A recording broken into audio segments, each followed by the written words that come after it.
साथियों, नया वित्त वर्ष 1 अप्रैल 2026 से शुरू होने जा रहा है और इसी साल आयकर विभाग ने saving account, current account, UPI लेन देन, कैश जमा, कैश निकासी, क्रेडिट कार्ड भुगतान और प्रॉपर्टी के लेन देन को लेकर कई बड़े बदलाव कर दिए हैं। ये नियम हर उस व्यक्ति पर लागू होंगे जिसके पास बैंक अकाउंट है, चाहे वो सेविंग अकाउंट हो या करंट अकाउंट। अगर आप इन नियमों को नहीं समझे और गलती कर दी तो आपके ऊपर नोटिस और पेनाल्टी और खाते के होल्ड होने जैसी समस्याएं आ सकती हैं। तो दोस्तों, इसलिए पूरे वीडियो में बताए गए नियमों को बिल्कुल ध्यान से सुनिएगा और समझिएगा और पूरे वित्तीय वर्ष यानी कि 1 अप्रैल 2026 से 31 मार्च 2027 तक इन्हें फॉलो कीजिएगा। तो दोस्तों, सबसे पहले और सबसे खास बात, गलती लोग सेविंग अकाउंट में करते हैं। आपके पास चाहे जनधन खाता हो या नॉर्मल सेविंग अकाउंट, किसी भी सेविंग अकाउंट में पूरे साल में कुल मिलाकर आपको 10 लाख से ज्यादा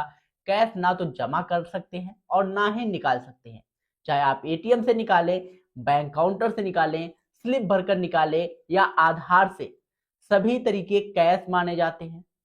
इसी तरह जमा करते समय चाहे आप स्लिप से जमा करें, एटीएम सीडीएम मशीन से जमा करें या ब्रांच के काउंटर पर जाकर जमा करें, अगर साल में कुल कैश लगभग 10 लाख पार हो गया तो आपकी ट्रांजैक्शन सीधा स्विफ्ट रिपोर्ट में चली जाती है।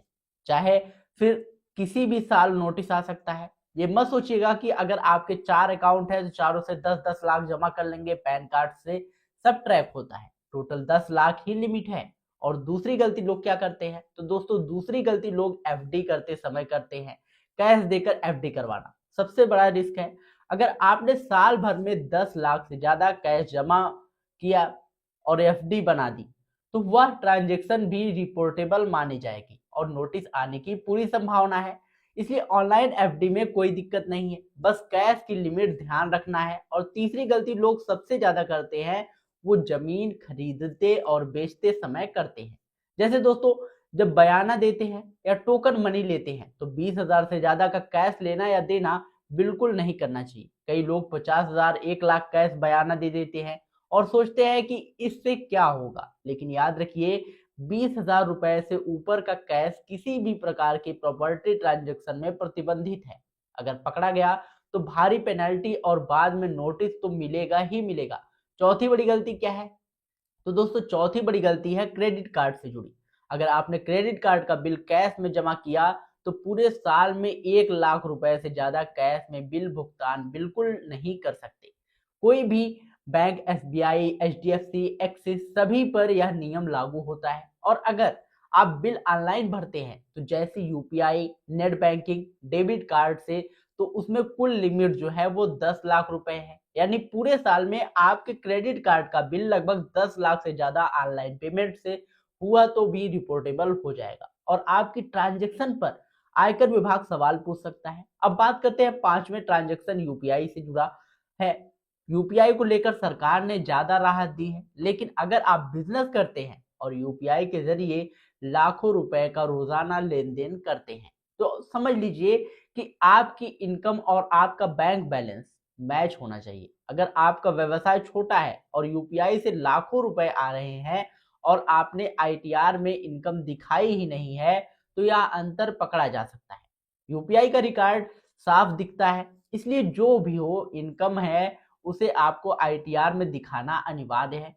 यूपीआई और सीधी कोई लिमिट नहीं है, लेकिन यूपीआई की रिपोर्ट आपकी इनकम से मैच नहीं होती तो भी आपको नोटिस आ सकता है। अब दोस्तों बात करते हैं छठा महत्वपूर्ण नियम क्या है, तो ट्रांजैक्शन वैलेट लोडिंग और शेयर मार्केट से जुड़ा है। अगर आप अपना UPI wallet, Paytm wallet, phone पे वैलेट में बार बार बड़े अमाउंट लोड करते हैं और बाद में उसे खर्च करते हैं तो आयकर विभाग उस पैसे का स्रोत पूछ सकता है। इसी तरह शेयर मार्केट में भारी रकम लगाते हैं, आईपीओ में बार बार हाई वैल्यू इन्वेस्टमेंट करते हैं और इनकम टैक्स रिटर्न में भी इनकम बहुत कम दिखाई है तो यह भी मिसमैच का नोटिस के कारण जो है आपका बन सकता है। अब दोस्तों बात करते हैं सातवां और सबसे महत्वपूर्ण नियम का, जो सबसे ज्यादा नजरअंदाज रखी जाने वाली चीज है, आपकी इनकम और आपके बैंक के ट्रांजैक्शन का मेल। अगर आपके खाते में 15 लाख, 20 लाख, 25 लाख रुपए घूम रहे हैं लेकिन आईटीआर आपने 4 लाख या 5 लाख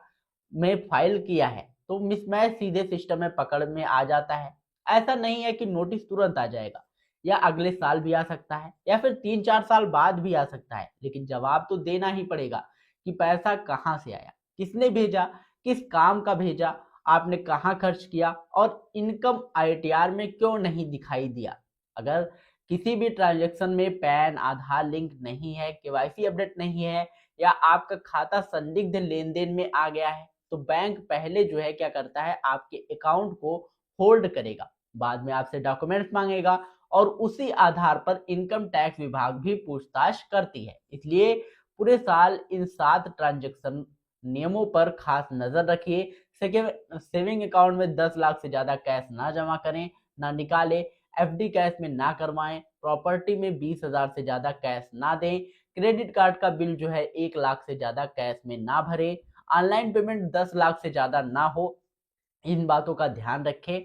यूपीआई बिजनेस की पूरी इनकम जो है वो आपको आईटीआर में मैच करानी होगी, और अपनी इनकम और खर्च को जो है मिसमैच ना होने दें, और इन नियमों को अगर आप पूरा पालन करेंगे तो आपको ना तो नोटिस आएगा, ना ही जुर्माना लगेगा, और ना ही खाते को लेकर कोई परेशानी होगी। और साथियों, वीडियो अगर आप लोगों को अच्छा लगा हो तो वीडियो को लाइक करिएगा, शेयर करिएगा, और यदि जॉनप्रिया जी के चैनल पर पहली बार आए हो तो चैनल को सब्सक्राइब करके बेल आइकन जरूर दबाइएगा, क्योंकि हम ऐसी महत्वपूर्ण अपडेट्स आप लोगों के लिए हमेशा लाते रहते हैं। और दोस्तों, अगर आपका इससे रिलेटेड कोई भी क्वेश्चन हो तो कमेंट बॉक्स में जरूर पूछिएगा, हमारी टीम आपकी पूरी सहायता करेगी। मिलते हैं नई वीडियो में नई अपडेट के साथ, तब तक के लिए जय हिंद, जय भारत।